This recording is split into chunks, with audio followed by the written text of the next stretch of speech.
Hello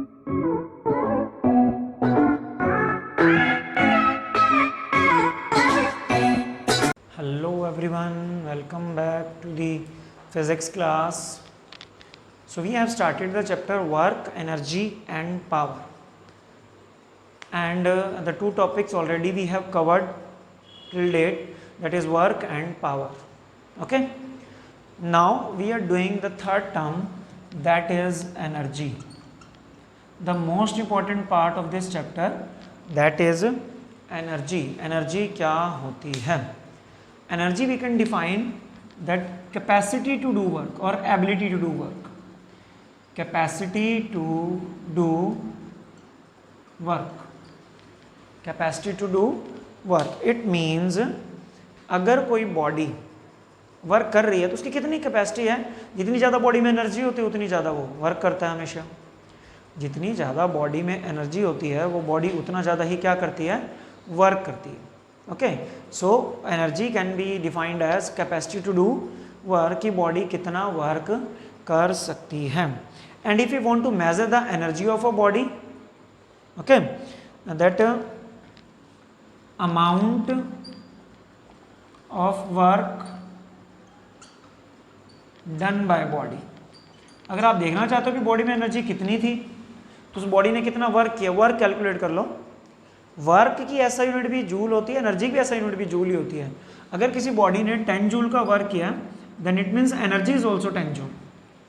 जितनी किसी body में एनर्जी होती है उतना ही बॉडी वर्क करती है। If the body has 10 joule of energy then it will do 10 joule of work. If a body has 100 joule of energy it will do 100 joule of work. It means if you want to measure the amount of energy stored in the body, calculate the work done by the body, की body ने कितना work done कर लिया। The amount of work done by the body is equal to energy stored in the body. जितना body में energy होता है body उतना ही वर्क करती है। Energy is a scalar quantity, it means it has magnitude but no direction, magnitude but no direction, and its SI unit, its SI unit is joule. Energy का ऐसा unit क्या है, joule, represented by the symbol J। मतलब energy को अगर आपने major करना हो तो जूल में मेजर करना है। Okay, and what are the dimensions of energy? Dimension formula, dimension formula is m1l2t - 2, m1l2t - 2। This is the amount, this is the dimension formula of work done as well as for the energy. Work and energy has the same SI unit and the same dimensional formula. Okay, now we are doing the different types of energy. There are different type of energies we are dealing with in our daily life. Okay, that kinetic energy, potential energy, chemical energy, sound energy, mechanical energy, heat energy. There are lot of type of energies we are dealing with our daily life, but we are going to discuss, explain two types of energy that are most important. First is kinetic energy and second one is potential energy. First one is kinetic energy and second one is potential energy. So let us discuss the kinetic energy first. So now we are doing the kinetic energy of a body. एक body की kinetic energy क्या होती है? Now we are going to calculate. First of all we should know what is kinetic energy. Kinetic energy is energy of a body due to its motion. Energy of a body due to its motion, मतलब body के motion की वजह से, body के चलने की वजह से जो बॉडी में एनर्जी आई है, that is called its kinetic energy. That energy of the body is called kinetic energy. मतलब चलते टाइम बॉडी में जो एनर्जी होगी दैट इज काइनेटिक एनर्जी। एक बात क्लियर कर लें कि बॉडी में एनर्जी आती कैसे है। वर्क एनर्जी में कन्वर्ट होता है और एनर्जी वर्क में कन्वर्ट होती है। वर्क एनर्जी में कन्वर्ट होता है और एनर्जी वर्क में हमेशा कन्वर्ट होती है। तो दो तरह से हम किसी भी बॉडी की काइनेटिक एनर्जी कैलकुलेट कर सकते हैं। फर्स्ट केस, जो फर्स्ट हमारे पास आ रहा है केस, वो ये है कि अगर एक बॉडी चल रही है तो उसको रोकने में, उसको रेस्ट पे लाने में जितना आपको वर्क डन करना पड़ा वो उसकी काइनेटिक एनर्जी है। ओके, फर्स्ट क्या, kinetic energy is equal to work done इन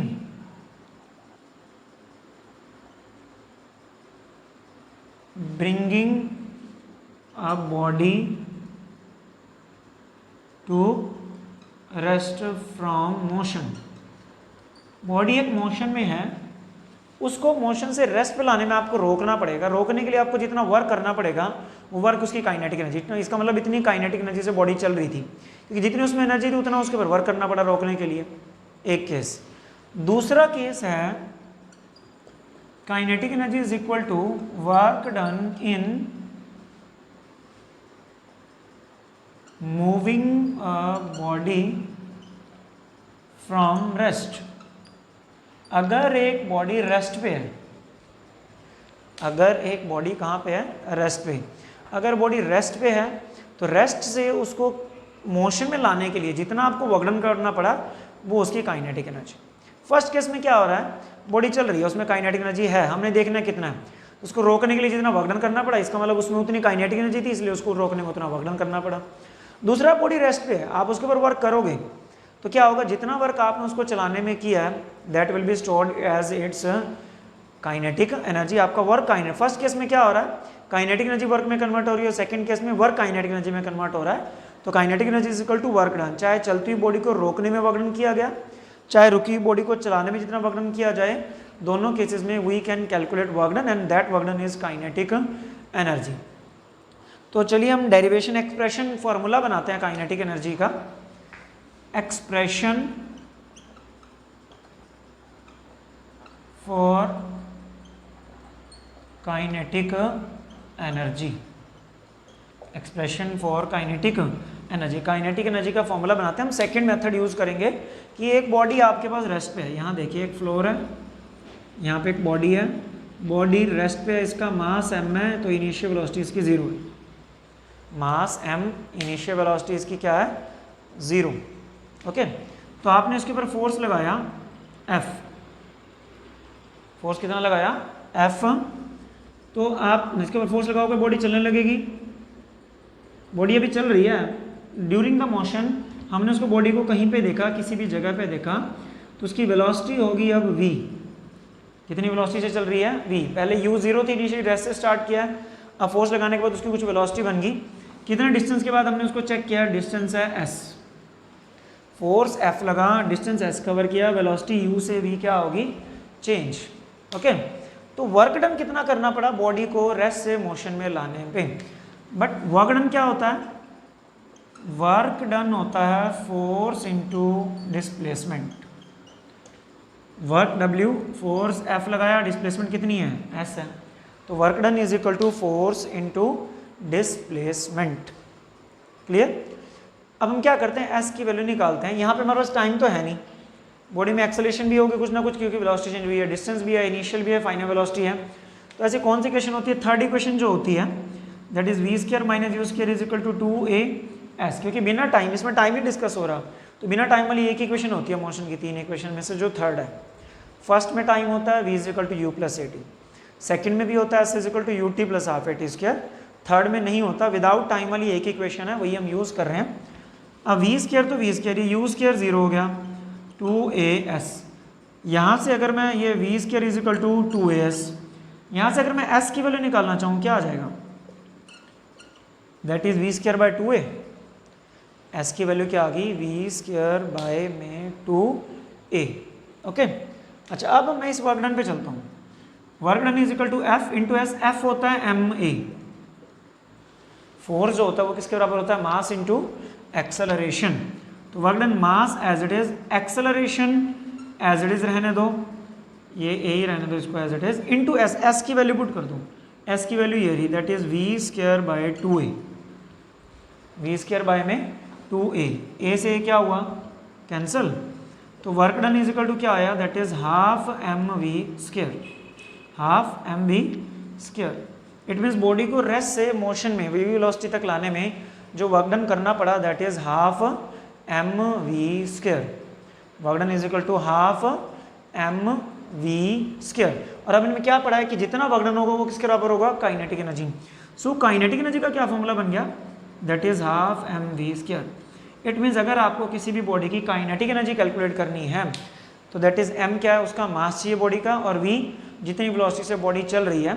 अगर आपको ये दोनों टर्म्स पता चल गई, we can calculate the kinetic energy of the body, kinetic energy of the body. तो काइनेटिक एनर्जी इसका अकॉर्डिंग, इसका मतलब दोनों बातों पे डिपेंड करती है, मास पे भी और वेलोसिटी पे भी।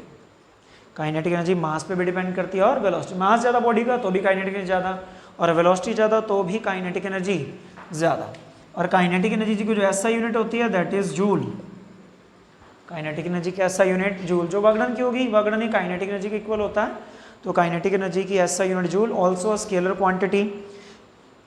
नेक्स्ट इसका डायमेंशन जो वर्क का होगा वही है, दैट इज m1L2T-2, क्योंकि वर्क के बराबर ही काइनेटिक एनर्जी है, तो जो वर्क का होगा वही काइनेटिक एनर्जी की इक्वेशन होगी। So this is the method for driving the equation for the kinetic energy. Kinetic energy दो बातों पर डिपेंड करती है, बॉडी के मास पे और बॉडी की वेलोसिटी पे। Okay, now the topic is relation between kinetic energy and linear momentum। Kinetic energy and linear momentum, इन दोनों के बीच में रिलेशन आएगी।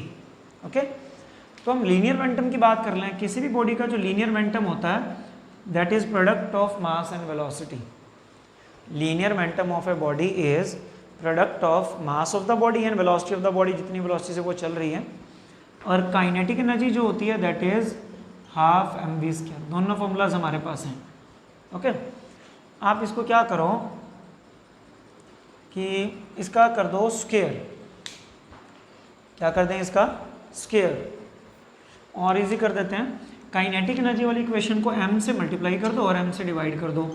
देखो कैसे, ये इंटू m बाई m, कोई फ़र्क नहीं पड़ेगा, m से मल्टीप्लाई और m से ही डिवाइड कर दिया, तो काइनेटिक एनर्जी क्या बन गया ऊपर, दैट इज़, नीचे तो 2m बचा ही है और ऊपर m² v²। हम इसको ऐसे लिख सकते हैं 1/2m mv का whole square, 1/2m into mv का होल स्क्वायर। ओके, अब हम इसमें पुट करें, mv क्या होता है, mv मोमेंटम होता है, तो अगर हम यहाँ पुट करें that is kinetic energy is equal to 1/2m that is p²। mv p लिख दिया, उसका स्क्वायर है p²।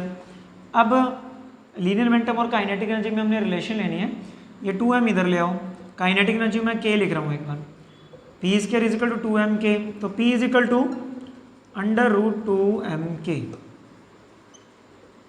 p is equal to क्या हो गया, √2mk। तो एक ऐसा फॉर्मूला बन गया कि linear momentum is equal to 2m of kinetic energy under root. This is the relation between linear momentum and kinetic energy. यहाँ हमने किया क्या, काइनेटिक एनर्जी वाला जो फॉर्मूला था उसको m से मल्टीप्लाई किया और m से ही डिवाइड कर दिया, और फिर m² भी इसके नीचे 2m, इसको mv का स्क्वायर, mv को p लिखा, 2m इधर, स्क्वायर उधर जाके under root, that p is equal to 2mk। This is the relation between linear momentum and kinetic energy of a body. Now we are doing the next topic, that is work energy theorem. Topic is work energy theorem. तो work energy theorem क्या होती है कि work energy में convert होता है और energy work में कन्वर्ट होती है। देखिए, अगर आपके पास एक बॉडी है जिसका मास m है, वेलोसिटी 0 है, तो इसकी इनिशियल काइनेटिक एनर्जी क्या होगी, 0 ही ना। काइनेटिक एनर्जी फॉर्मूला क्या होता है, हाफ mv²। इनिशियल वेलोसिटी इस टाइम इसकी वेलोसिटी 0 है, बॉडी रेस्ट पे है, वेलोसिटी 0 तो काइनेटिक एनर्जी 0। इसके ऊपर आपने फोर्स किया, लगाया, मतलब वर्क किया w, वर्क करने से बॉडी मोशन में आ गई, मास m, इसकी वेलोसिटी अब v है, डिस्टेंस ऐसे इसने कवर कर दिया, तो अब इसकी काइनेटिक एनर्जी होगी, kinetic energy final is equal to that is half mv²। Kinetic energy इस टाइम तो होगी ना, kinetic energy that is half mv²। Work energy theorem की स्टेटमेंट यही है कि work done in bringing a body in motion from rest, कि एक बॉडी को मोशन से रेस्ट में लाने में किया गया work done is equal to change in kinetic energy of a body.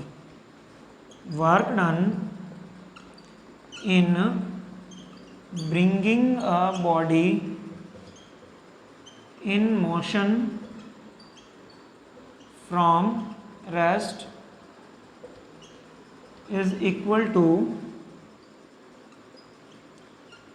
change in kinetic energy of a body. एक बॉडी के ऊपर किया गया वर्क डन, बॉडी रेस्ट पे उसको मोशन में लाने में किया गया वर्क डन जो है, that is equal to change in kinetic energy of body. That is equal to change in kinetic energy of the body. तो वर्क डन किसके बराबर होगा? जितना change in kinetic energy. Kinetic energy final minus kinetic energy initial. Kinetic energy final minus kinetic energy initial. जितना change in kinetic energy वो किसकी वजह से आया? That is work done. मान लो बॉडी पहले चल रही थी, अगर पहले ही चल रही है मान लो, तो इसकी वेलोसिटी मान लो कुछ भी है u ही थी, तो इसकी काइनेटिक एनर्जी कुछ ना कुछ होगी, that is half m u square. अब v is greater than u है, तो अब होगी हाफ एम वी स्क्वायर. तो जितना वर्क डन करोगे उतना ही चेंज इन काइनेटिक एनर्जी आएगा ना. अगर वर्क 10 जूल किया तो इसका मतलब काइनेटिक एनर्जी 10 जूल बढ़ गई, क्योंकि वर्क ही काइनेटिक एनर्जी में कन्वर्ट होता है.